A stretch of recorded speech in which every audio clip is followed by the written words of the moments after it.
Hi everybody, it's Make It Month 4 and it's all about soldering, so I just want to talk to you a little bit about different surfaces for soldering onto. So we've already mentioned that it's really important that you buy a proper surface that is designed for soldering. You don't want to be using a normal household brick or a breeze block because they contain air pockets, and if something has air pockets in it, if you go near that with an intense heat, that air is going to expand and you run the risk of those bricks exploding or cracking. And of course, if they crack and chip, there's always a chance that, you know, some of it is going to come towards you, which you don't want. So the main soldering surface that I use and the majority of people use is a generic soldering brick. So this is a relatively new one, and this is one that is very well used. You can see how rough that surface is. So I'm not entirely sure what these are actually made of, because when you look them up they are referred to as asbestos substitute in the descriptions more often than not. So if anybody knows, give me a shout, pop it in the comments, or send me a message.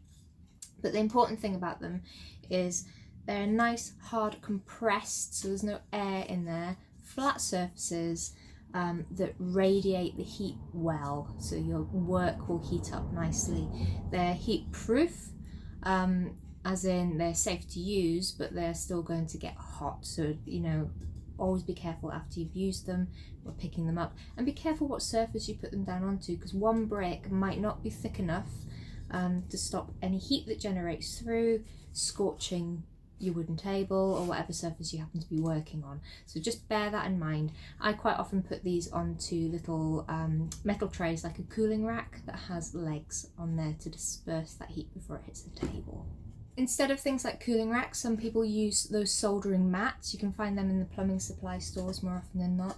Or another popular option is, here we go, one of these. So these sometimes get called soldering sheets, and they sometimes get called kiln shelves.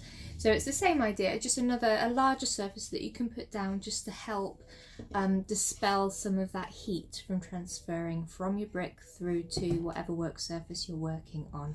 But as you can see, they're so thin, it's not really suitable to solder directly onto here, because whatever is underneath is going to get really hot. Put that down before I drop it and break it. We've got a couple of other options over here that I'm going to show you next. Okay, so next up we have a magnesia block. This is a new one. This one out. They look very similar to the standard soldering blocks, but the main difference is they're a lot softer. Awful lot softer. And a lot lighter as well. There we go, so this is what it looks like when it's new. Nice flat surface. But with these ones, as soon as you start heating them, if there's any sort of intense heat, they will start to sink, and your piece may start to sink down into it. So they don't last anywhere near as long as a standard block, but the really good thing about them is, because they're so soft, you can sort of pin your work into place. You can push things into them to hold stuff in place while you're doing your soldering, which can be really useful. And I'm going to do another video showing all the different options of how to sort of pin your work and help support it. And there you go, it's a magnesia block after it's been used. Next up we have a honeycomb block, which is a ceramic block, and it's full of little holes. I don't know if you can see them here.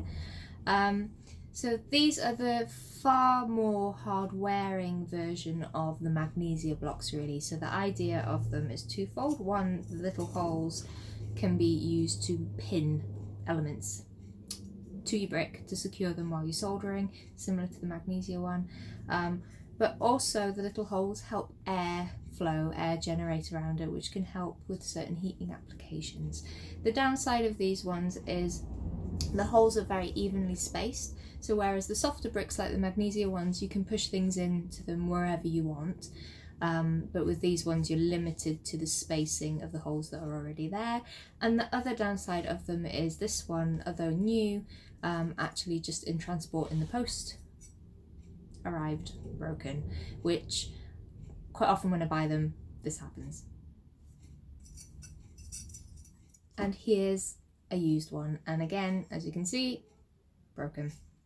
But it's not the end of the world, because you can slot them back together, but obviously it's always nice not to have broken things. I'll pop that down there. Last up, we have a charcoal block. So this is compressed charcoal.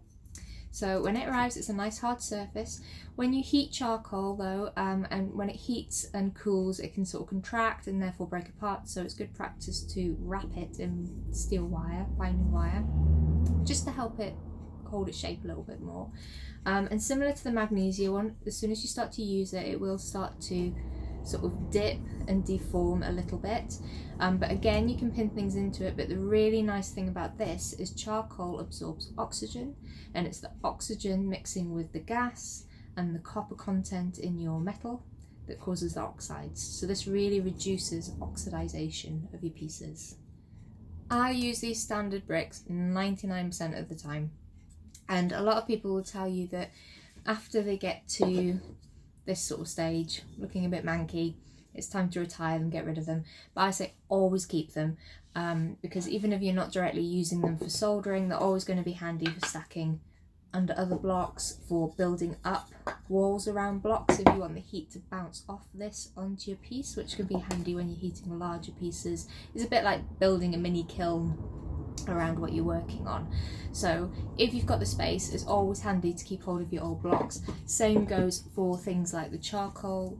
Even when the charcoal eventually breaks down and you end up with a load of charcoal bits, still keep those bits if you have the space, because they can come in really useful for propping under your pieces, and various other things like that. So just, you know, all's not lost.